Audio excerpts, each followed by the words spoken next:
बोलो जयकारा बोल मेरे श्री गुरु महाराज की जय। सभी गुरुमुख प्रेमियों से सप्रेम जय सच्चिदानंद।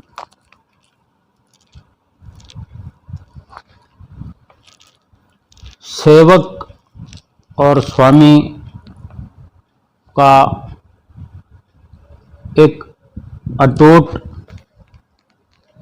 सूक्ष्म बंधन बंधा हुआ होता है कि सेवक हर वक्त प्रार्थना अपने स्वामी से करता है कि सेवा का शुभ अवसर मिलता रहे,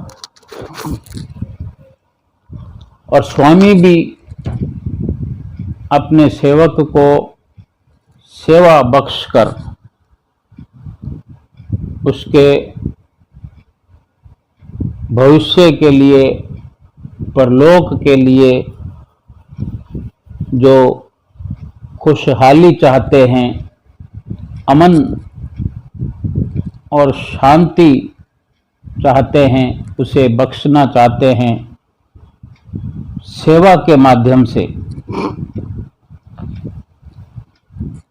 किसी न किसी प्रकार रचना रचाते हुए, लीला रचाते हुए अपने सेवक का मार्गदर्शन करते हैं और सेवा का मौका, सेवा का अवसर बख्शते रहते हैं। ये हम गुरुमुख प्रेमियों पर अपने श्री गुरु महाराज जी के अनंत अनंत उपकार हैं। हम बलिहार जाएं अपने श्री गुरु महाराज जी पर कि रात दिन हमारे लिए, हमें सुखी करने के लिए, सुख प्रदान करने के लिए, भक्ति का धन बख्शने के लिए, भक्ति के द्वारा परलोक संवारने के लिए प्रयास करते रहते हैं।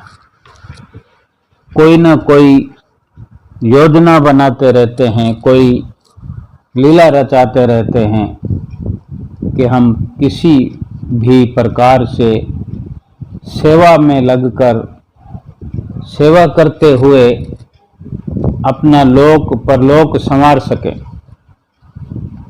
कई बार कुछ अनन्य सेवकों के आदर्श भी हम पर जाहिर करते हैं। किसी सेवक को आदर्श बनाकर दूसरे सेवकों पर उसका जीता जागता नमूना पेश करते हैं, और उसी प्रकार बाकी सब सेवकों को भी भक्ति में ओत प्रोत करके इस मनुष्य जीवन की बाजी जीत लेने के लिए हमारा हौसला बढ़ाते हैं, उत्साह बढ़ाते हैं। कई उदाहरण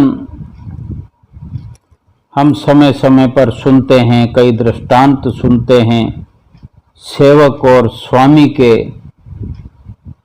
जो सुनने मात्र से ही हमारी रूह गदगद हो जाती है और उन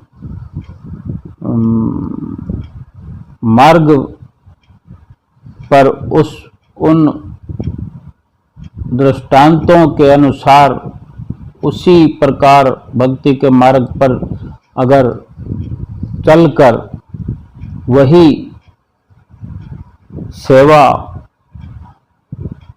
करने का हम अवसर प्राप्त करें, लाभ प्राप्त करें। अवसर तो मिलता ही है, बल्कि हमने अवसर प्राप्त करके लाभ प्राप्त करना होता है। अगर वो हमारे जीवन में पल आते हैं ऐसे सेवा के सुअवसर, तो क्या कायाकल्प होगा। हम महसूस कर सकते हैं कि जिस सेवा के बारे में सुनने से आत्मा प्रफुल्लित हो जाती है, प्रसन्न हो जाती है, मन गदगद हो जाता है, तो सेवा करने से कितना लाभ होगा उसका तो वर्णन ही नहीं। एक इसी प्रकार सेवा का दृष्टांत है जो श्री गुरु अर्जन देव जी महाराज जी, पंचम पातशाही गुरु अर्जन देव जी महाराज जब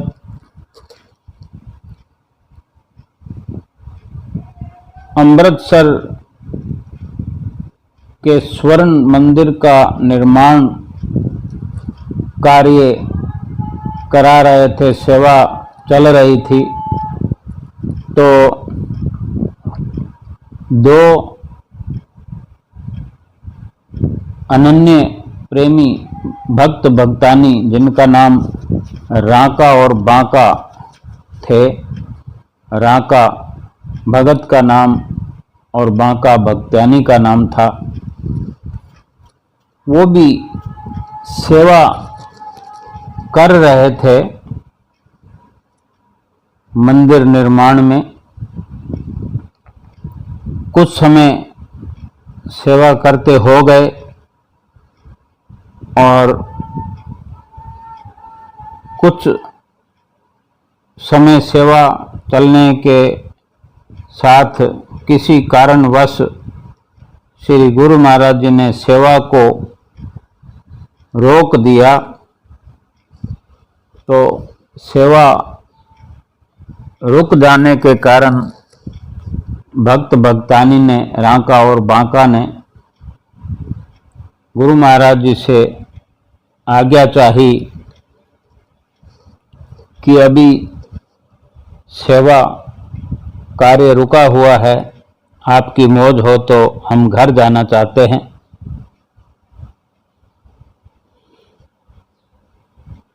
और फिर जब भी आपकी मौज हो हमें सेवा का मौका दीजिएगा, सेवा का मौका हमें फिर बख्शना, हम तैयार हैं। अभी आपकी मौज हो तो हम कुछ समय घर जाना चाहते हैं। श्री गुरु महाराज जी ने आज्ञा प्रदान की और वो भगत भक्तानी घर आ गए। फिर कुछ समय बाद जैसे सेवा प्रारंभ हुई, तो सेवा में तो बड़ी बड़ी सेवाओं में सेवा की जरूरत तो रहती है, तन मन धन सब कुछ लगाना पड़ता है। और किसी भी प्रकार से श्री गुरु महाराज जी सेवा बख्शते हैं। कभी सेवकों कोई परीक्षा लेने के लिहाज से या आपकी मौज क्या होती है, क्या लीला होती है, सेवक नहीं समझ पाते, हम नहीं समझ पाते, लेकिन हर लीला में सेवकों का भला होता है। हर कार्रवाई में श्री गुरु महाराज जी की हर कार्रवाई में अपने भक्तों का, प्रेमियों का भला ही छिपा होता है। तो जैसे सेवा प्रारंभ हुई तो एक सेवक को राका बांका भगत भक्तानी के घर उनके पास भेजा और संदेशा देकर कहा कि उनको जाकर बोलो भगत भक्तानी को कि सेवा के लिए 20 रुपयों का संदेशा हमने भेजा है, हमारा संदेशा जाकर सुनाओ उनको। तो सेवक चल पड़ा और वहाँ रांका और बांका के पास जाकर कहा कि मुझे श्री गुरु महाराज जी ने, पंचम पातशाही गुरु महाराज जी ने भेजा है। गुरु महाराज जी ने आपको याद फरमाया है। इतना सुनना था कि दोनों रांका और बांका सेवक को देखकर और ये सुनकर गद गद हो गए और आवाज भी नहीं निकलने पा रही थी। रूंधे हुए कंठ से कहने लगे दोनों कि आज तो हमारा भाग्य खुल गया है, जो आप हमारे घर पधारे हैं और श्री गुरु महाराज जी का संदेशा लेकर आए हैं। आपके रूप में ही हम गुरु महाराज के दर्शन कर रहे हैं। आप हुक्म करिए, कृपा करके हमें ये बताइए कि हम अज्ञानी जीवों को हमारे मालिक ने किस लिए याद फरमाया। तो सेवक बोला, मंदिर निर्माण जो फिर से शुरू हुआ है तो उसमें जो सेवा की ज़रूरत है, तो श्री गुरु महाराज जी ने संदेशा भेजा है, 20 रुपये आपके जिम्मे सेवा लगाई है और 20 रुपये सेवा मंगवाई है। इसी लिए मैं आपके पास गुरु महाराज जी का संदेशा लेकर आया हूँ। अब वो भगत भगतानी तो बहुत गरीब थे, 20 रुपये तो क्या 20 पैसे भी उनके पास बैलेंस में नहीं थे, क्योंकि मजदूरी करके अपना और अपने बच्चों का पेट पालते थे। जितना कमाते हैं मुश्किल से गुजारा होता है, फिर दूसरे दिन फिर कमाना और खाना।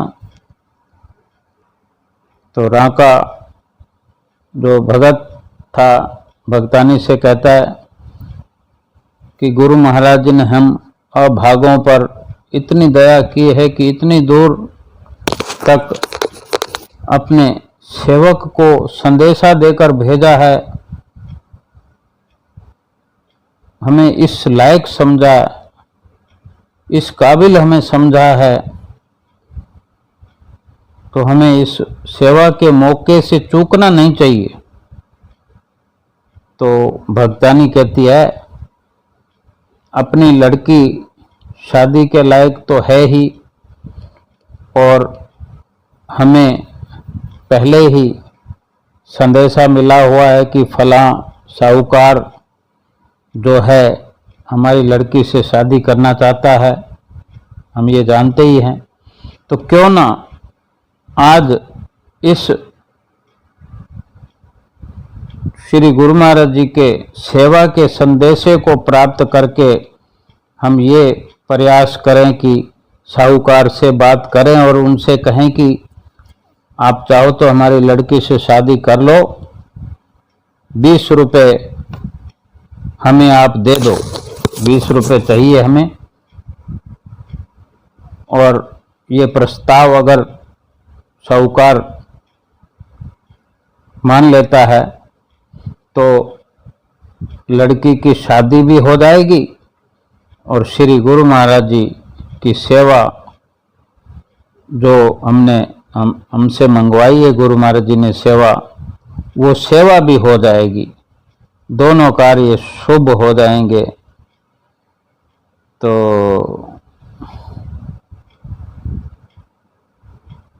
इससे अच्छा सेवा का मौका भी और नहीं होगा, मिलेगा। आज मौका है, कोशिश कर लेते हैं। और ये दोनों ने आपस में सलाह की, एक दूसरे की बात का मान रखते हुए भगत और भगतानी रांका और बांका साहूकार के पास चले गए और जाकर कहने लगे, हमें 20 रुपयों की सख्त ज़रूरत है, आप हमें 20 रुपये दे दीजिए, हम अपनी लड़की की शादी आपके साथ करने को तैयार हैं। साहूकार ने उन्हें तुरंत 20 रुपये दे दिए और इस प्रकार शादी हो गई, यानी अपनी लड़की उस साहूकार को ब्याह दी रांका और बांका ने, और 20 रुपये इस तरह सेवक को दे दिए और साथ में ये विनती करी कि ये विनती हमारी तरफ से श्री गुरु महाराज जी को करना, ये सेवा देते हुए कि हमारी तरफ से ये विनती है कि हमें फिर से सेवा का मौका देकर कृतार्थ करना, फिर हमें ऐसा मौका मिलता रहे। इस प्रकार वो सेवा लेकर सेवक वापस अमृतसर लौट गया। वहाँ जाकर वो गुरु महाराज जी के पास हाजिर हुआ, चरणों में उपस्थित हुआ, मत्था टेका और बोला, कहने लगा, हुजूर, रांका बांका ने ये 20 रुपये सेवा के भिजवाए हैं, जैसा कि आपने सेवा मंगवाई थी वो सेवा उन्होंने भिजवाई है, और फिर से विनती भी की है कि फिर से इस प्रकार हमें सेवा बख्शते रहना। और ये कहते हुए वो सेवक कहने लगा, लेकिन हुजूर, उन्होंने तो कमाल कर दिया। गुरुजी ने पूछा, क्या कमाल किया? तो सेवक कहता है कि उन्होंने सेवा के जो 20 रुपये दिए हैं, वो 20 रुपयों के, उनके पास तो कुछ भी नहीं था, वो 20 रुपयों के खातिर उन्होंने अपनी लड़की को बेच दिया। शादी तो करी है, लेकिन क्या मालूम 20 रुपये की जरूरत के कारण वो तुरंत चल पड़े साहूकार के पास और तुरंत अपनी लड़की को उनके हवाले कर दिया, शादी कर दी और 20 रुपये लेकर मुझे आपके चरणों में भेज दिया। मेरे लिए तो ये बहुत कमाल की बात है। तो गुरु महाराज ने कहा, इसमें कमाल की क्या बात है, सिर्फ 20 रुपये तो दिए हैं। अब गुरु महाराज जी की गुरु महाराज जी जाने, सेवक इससे अधिक कुछ नहीं बोल पाया और गुरु महाराज जी की मौज को समझ भी कैसे सकते हैं कि गुरु महाराज जी किसकी कहाँ परीक्षा ले रहे हैं, हमारी परीक्षा ले रहे हैं कि उनकी परीक्षा ले रहे हैं। सेवक चुप हो गया, बैठ गया। फिर कुछ समय बाद पंचम पातशाही गुरु महाराज जी ने दोबारा उसी सेवक को उन्हीं भक्त भक्तानी रांका बांका के पास सेवा लाने के लिए फिर भेज दिया। सेवक ने जाकर उनसे कहा कि सेवा कार्य में फिर से सेवा की जरूरत है और गुरु महाराज जी ने आपके लिए संदेशा भेजा है, आप जो भी सेवा भेज सकें मैं आया हूं। गुरु जी ने आपको सेवा का मौका दे दिया है। तो ये सुनकर रांका बांका भगत भक्तानी खुशी से फूले नहीं समा रहे और मन ही मन गुरु जी का लाखों लाख शुक्रिया अदा कर रहे हैं कि हे गुरु महाराज, आपने हमें सेवा के लायक समझा, जो आपने संदेश भिजवाया। तो अब वो भगत भक्तानी आपस में सलाह कर रहे हैं कि आज गुरु जी ने फिर हमें सेवा का एक अवसर दिया है, हम पर भारी दया की है, तो सेवा पर, इस सेवा के मौके का लाभ उठाना चाहिए। अब हमको तो मजदूरी करनी है और अपना पेट पालना है, सो मजदूरी करते रहेंगे, पेट पालते रहेंगे। हमारे पास ये घर है, ये घर हमारे नाम का है और हमारे नाम का घर न रहेगा तो क्या है, कहीं भी गुजारा कर लेंगे, फिर से कोई झोपड़ी बना लेंगे। लेकिन आज इस मकान को बेचकर गुरु महाराज जी के उस सेवा कार्य में हम हाथ बढ़ा सकते हैं। तो दोनों ने एक दूसरे का समर्थन किया और उन्होंने अपना घर जो था सब बेच दिया और घर का अधिकतम सामान भी बेच दिया और जो रुपए मिले उस सेवक के हाथ दे दिए और फिर से कहा कि हमें गुरु महाराज ने बड़ा सुनहरा मौका दिया, हमें धन्य कर दिया। फिर से ये सेवा मत्था टेकते हुए हमारी तरफ से विनती करना कि फिर भविष्य में हमें ऐसा सेवा का मौका मिलता रहे। सेवक पहुंच गया, रुपये लाकर गुरुजी के चरणों में मत्था टेका और कहता है कि गुरु महाराज जी उनकी सेवा के मामले में तो कोई मुकाबला ही नहीं है। उन्होंने तो अपना घर बार बेच दिया, सब सामान बेच दिया ये सेवा आपके चरणों में पहुंचाने के लिए। तो गुरुजी ने कहा ऐसा करके उन्होंने कोई एहसान थोड़ी किया है। सेवा भेजी है तो उन्होंने अपने लिए भेजी है, अपनी अगत को सुधारने के लिए, यानी अपना परलोक सुधारने के लिए उस नजरिए से भेजी है, उनका परलोक संवरेगा, हमने क्या करना। फिर ऐसा कहकर सेवक को चुप करा दिया। टाँका बांका की भक्त भक्तानी की ना जाने अभी भी कोई सेवा वो परीक्षा बाकी थी। और फिर कुछ दिन के बाद गुरु महाराज ने उस सेवक को कहा कि जाओ रांका बांका को कहो दरबार में आकर सेवा करो, दरबार की सेवा करो। सेवक ने रांका बांका के पास जाकर गुरु का हुक्म सुनाया। गुरु का हुक्म सुनकर रांका बांका फिर खुशी के मारे उछल पड़े, नाचने लगे, कहने लगे कि गुरु महाराज ने हम पर फिर से मौज की है भारी। और चल पड़े सोचते हुए कि अब तो एक पंथ दो काज बनेंगे, गुरु महाराज जी के घर में ही श्री मंदिर जी की सेवा भी करेंगे और उनके दर्शन भी किया करेंगे। सो आकर सेवा करने लगे, दर्शन करने लगे, जीवन सफल बनाने लगे। और सेवा उनकी थी कि लंगर भंडारा बनाने के लिए जंगल से लकड़ियां लाने का उनका कार्य था, दोनों का, रांका बांका का। वो सब चल रहा था। तो एक बार गुरु महाराज जी ने एक सेवक से पूछा कि रांका और बांका क्या सेवा करते हैं, उनके जिम्मे क्या सेवा लगी। तो सेवक ने जवाब दिया कि वो भंडारे की सेवा, भंडारे को बनाने के लिए जो लकड़ियों की जरूरत पड़ती है वो जंगल से लकड़ियां काट कर लगते हैं। फिर गुरु महाराज ने पूछा कि वो खाना कहाँ खाते हैं, कि खाना तो फिर यहीं लंगर में खाता है। गुरु महाराज कहने लगे तो फिर सेवा करी और लंगर में खाना खा लिया तो सेवा का हिसाब तो बराबर हो गया। ये तो फिर मजदूरी हुई, नौकरी हुई, सेवा कहाँ हुई। तो ये उन्होंने कहा तो किसी के द्वारा रांका बांका को पता चल गया और वो सोचने लगे हम गलत हैं, ये ठीक नहीं है। अगर गुरु महाराज जी ने ऐसा कहा है तो ठीक ही कहा। उन्होंने अपनी भूल को सुधारने के लिए अब लकड़ियां, डबल लकड़ियां लाने लगे। एक गट्ठा लाते थे तो दो गट्ठे लाने लगे। एक गट्ठे को सेवा में दे देते और एक गट्ठा लकड़ियों का बाजार में बेचकर जो उससे मिलता वो अपना जीवन निर्वाह करते अपने मेहनत से। एक दिन रांका बांका जंगल से लकड़ियां लेने गए तो बहुत आंधी तूफान, यानी लकड़ियों का बोझा उठाते तो फिर वो इतनी आंधी थी कि वो आंधी के थपेड़ों से नीचे गिर जाता।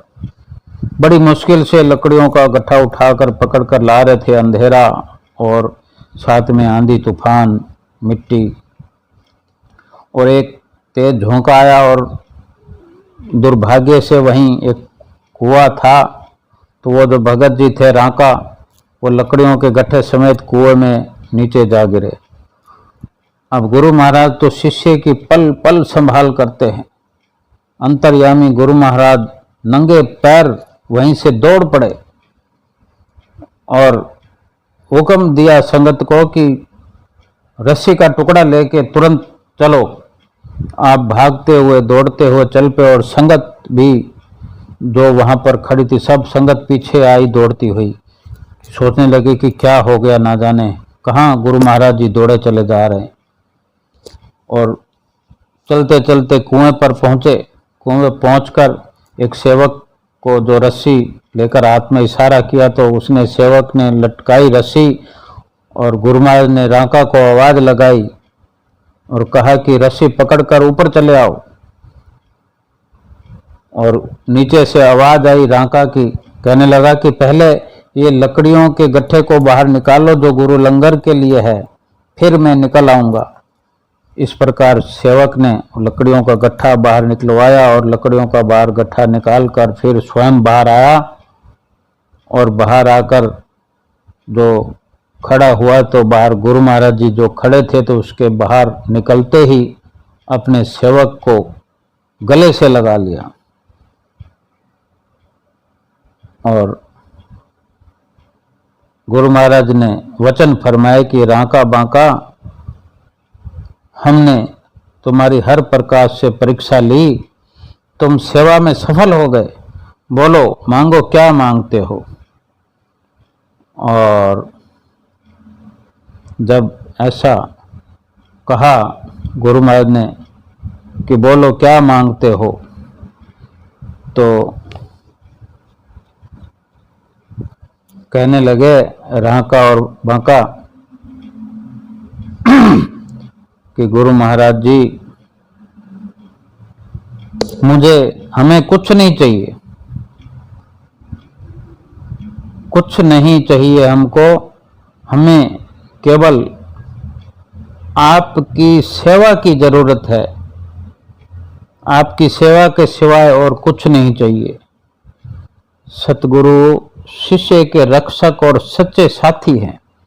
जब दुनिया में विपरीत घड़ी आती है, कोई साथ नहीं देता, तो हमारे श्री गुरु महाराज जी हमारा हर संभव प्रयास करते हुए, नामुमकिन को मुमकिन बनाते हुए हमारा साथ देते हैं और इस लोक से परलोक की ओर हमें बखूबी ले जाते हैं।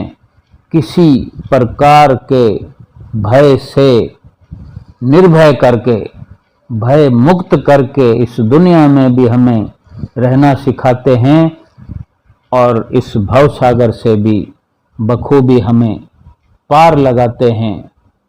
केवल श्री गुरु महाराज जी की सेवा के बारे में, उनकी बख्शी हुई सेवा का हर लाभ प्राप्त करते हुए अपने जीवन को संवारना है। बोलो जयकारा बोल मेरे श्री गुरु महाराज की जय।